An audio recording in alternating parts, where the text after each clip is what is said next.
Hello everyone, कैसे हैं आप सब। Welcome and welcome back to YouTube channel. तो आज की वीडियो में हम लोग डिस्कस करने वाले हैं बीपीएससी शिक्षक भर्ती 3.0 और 4.0 के बारे में, जिसको लेकर जो है वो आप लोगों को कुछ कुछ पॉजिटिव न्यूज भी देखने को मिल रही होगी और कुछ कुछ नेगेटिव न्यूज भी। नेगेटिव न्यूज तो आप उसको नहीं मान सकते हो, बस नेगेटिव को अगर आप लोग पॉजिटिव मान ले तो आप लोगों के लिए वो न्यूज भी बहुत ज्यादा बेनिफिशियल हो सकती है। सबसे पहले तो हम लोग बात करेंगे इसकी जो है वो आप लोगों का एग्जाम जो है बीपीएससी 3.0 का, तो वो आप लोगों का मार्च में होने वाला है।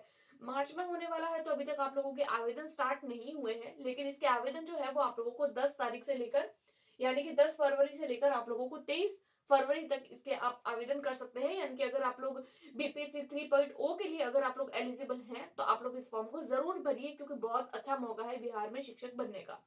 उसके बाद में देखते हैं हम एग्जाम की, कि हम लोगों को ये तो पता था कि ये जो एग्जाम है वो मार्च में होने वाला है, लेकिन कौन से मार्च को होने वाला है वो हमें नहीं पता था। तो आज हमारे सामने डेट भी फिक्स हो चुकी है कि आपका जो एग्जाम है वो 7 मार्च से लेकर 17 मार्च तक, यानी 10 दिन आपका ये पेपर चलने वाला है।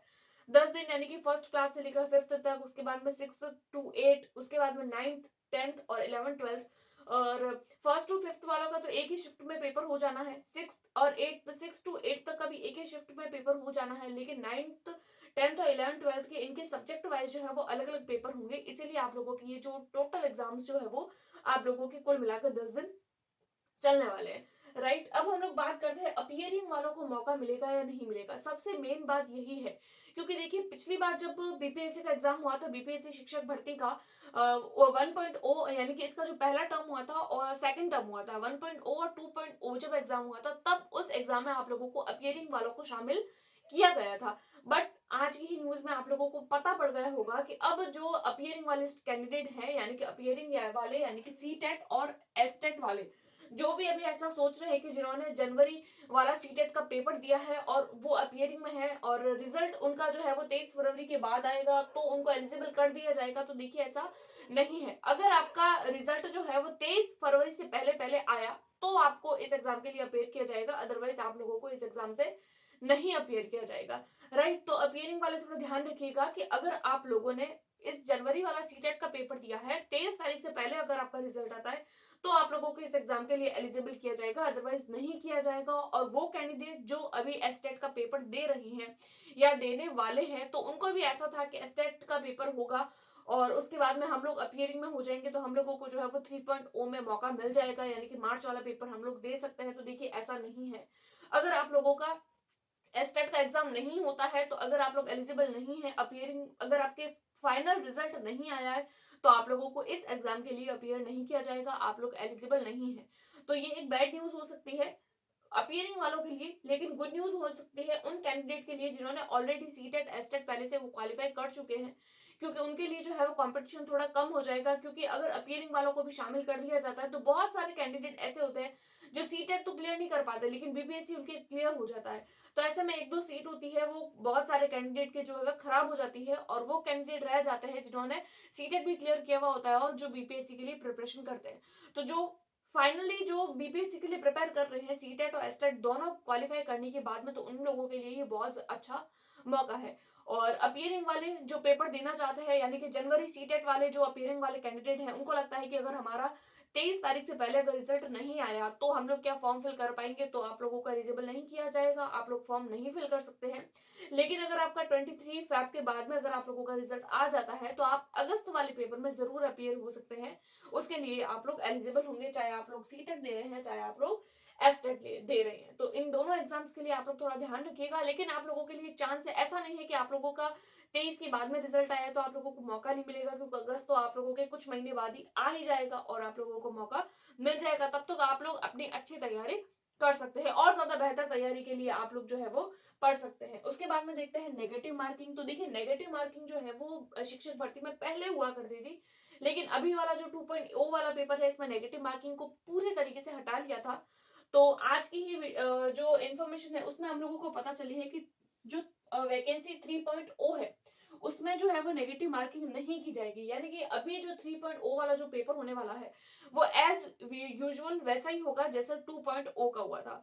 तो जिन कैंडिडेट ने 2.0 का जो एग्जाम पैटर्न है, पेपर पैटर्न जो भी देखा है, तो उसी तरीके का आप लोगों का पेपर पैटर्न 3.0 में भी रहने वाला है। लेकिन 4.0 में ऐसा आप लोगों से कहा गया है कि 4.0 में आप लोगों की जो है वो नेगेटिव मार्किंग की जाएगी। अब कितनी की जाएगी उसके बारे में अभी तो कोई जानकारी नहीं है, लेकिन हाँ की जाएगी, इतनी इन्फॉर्मेशन हमारे पास में है। 3.0 में आप लोगों को नेगेटिव मार्किंग नहीं देखने को मिलेगी, लेकिन 4.0 में आप लोगों को नेगेटिव मार्किंग देखने को मिलेगी। उसके बाद में हम लोग बात करते हैं लैंग्वेज वाले पोर्शन के बारे में। तो देखिए 2.0 में लैंग्वेज आप लोगों के हटा दी गई थी, बिल्कुल पूरी तरीके से लैंग्वेज को हटा दिया गया था। लेकिन अभी वाले एग्जाम में आप लोगों की लैंग्वेज जो है वो फिर से शामिल कर दिया गया है।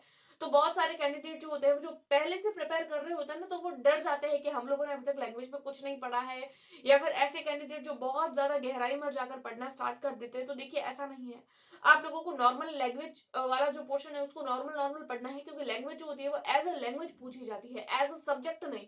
जब वो लैंग्वेज एज अ सब्जेक्ट बन जाती है तो उसको हाई लेवल का पूछा जाता है, लेकिन लैंग्वेज जब एज अ लैंग्वेज पूछी जा रही है तो आप लोगों से इतने डेप्थ में क्वेश्चन नहीं पूछे जाते हैं।